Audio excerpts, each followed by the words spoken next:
What's up guys? Today we're going to be going over the best settings for Ranked Play Season 1. For sensitivity, you're going to want to run 6.6 or 7.7.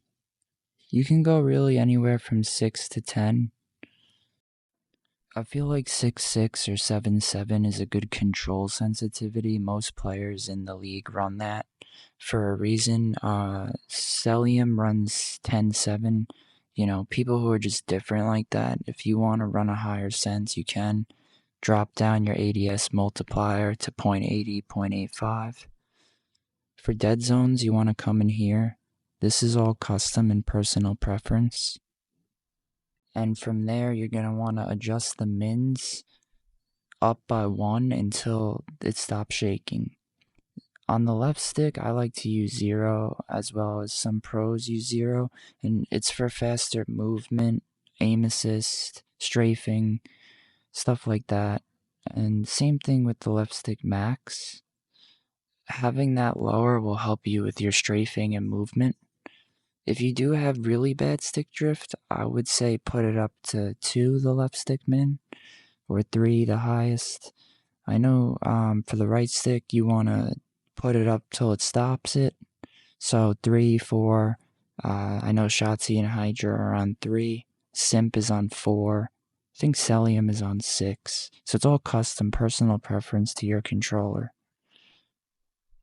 I know Havoc runs 0.95 right now on his ADS multiplier. So like I said, adjust that. Mine's all on 1. Dynamic aim assist, of course. There's a reason everyone in the CDL uses that. Custom sensitivity per zoom I don't use. That's making your own ADS multiplier. Aim assist on. All the mouse settings I keep off because I'm controller. Movement, you want to go with tactical sprint or on. The CDL has to use on and double tap, I believe. But I'm not in CDL, so I use tactical sprint. If you want to walk in certain situations, you could use on, which is fine. And corner slice off. I stay on hybrid because I like to dive and slide around with the new movement. I suggest you get used to hybrid. I think it's necessary. I don't have a problem with it, but if you do, you can run something else. The only other one I'd run is slide only.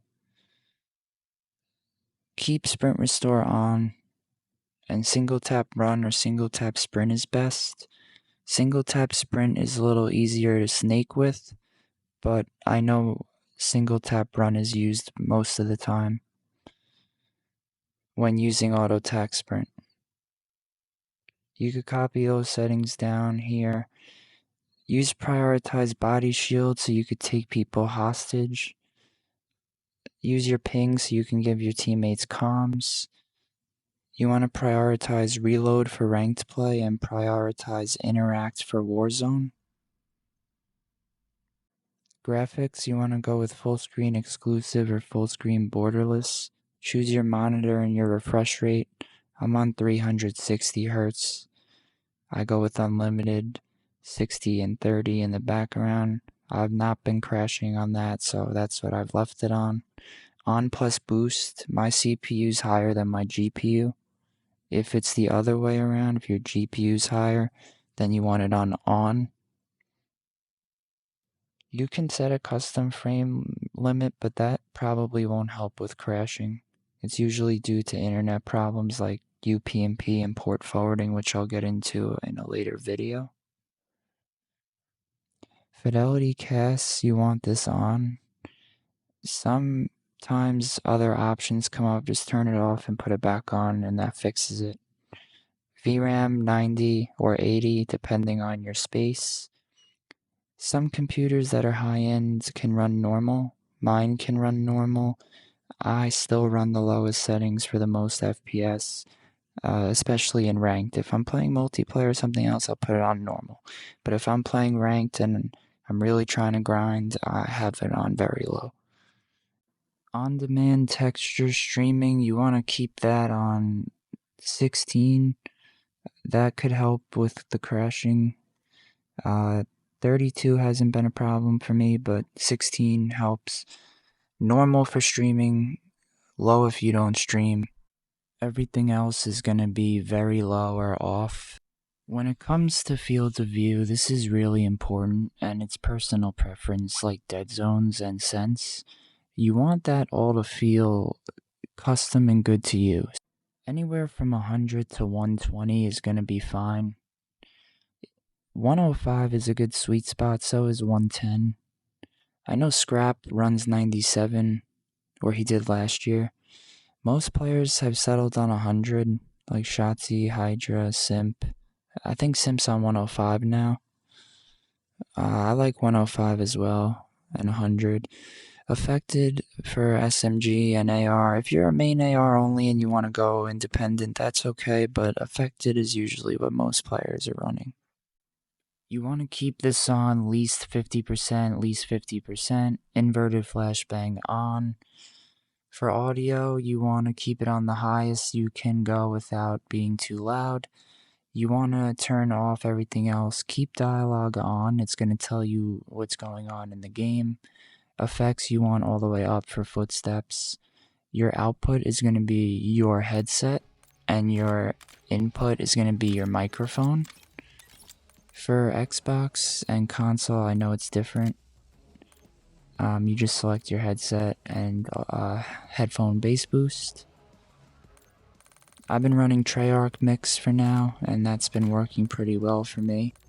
Enhanced headphone mode, I've heard about it. I think you have to pay for it. I'm not sure, but I know it does help with sound. As far as the frequencies, I don't touch these at all. I know you can for your headsets, but I use the Astro Command Center for that. For the rest of the audio, you could copy this down, just choose your headset. Interface is very important. For the HUD bounds, you want to put that as far in as you can. Your telemetry, you could put your FPS, your latency, and packet loss on. If you want the other stuff, you could put that on as well. Subtitles, it's up to you. The colors, I'll give you a little trick. When you go to the enemy, I'm sure you guys know about this, but the custom color, sometimes it's set like a little further down like this. You want to put it all the way so it pops and you could see the enemy nice and clear.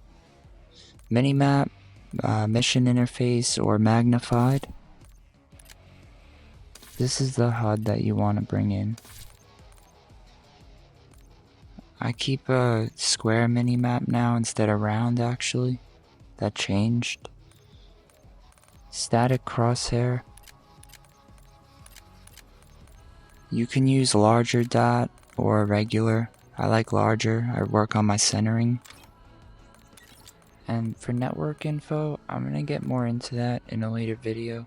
It's very important. A lot of people are getting kicked. It happened to me. I got thrown out of the game a bunch of times. You want to look up UPnP and port forwarding and learn about it. Learn about double NAT. See what it is. See what it means. Learn it. And I think you'll have a much better understanding of why you're crashing. If you stuck around for this part of the video, if you're on PC, Nvidia Profile Inspector is an application that allows you to adjust some of your Nvidia control panel settings and basically correct them for the games that you play. So for the global driver, it will work for all your games. If you want a faster response time, you want to put 120 and 80 for what I changed on the buffer.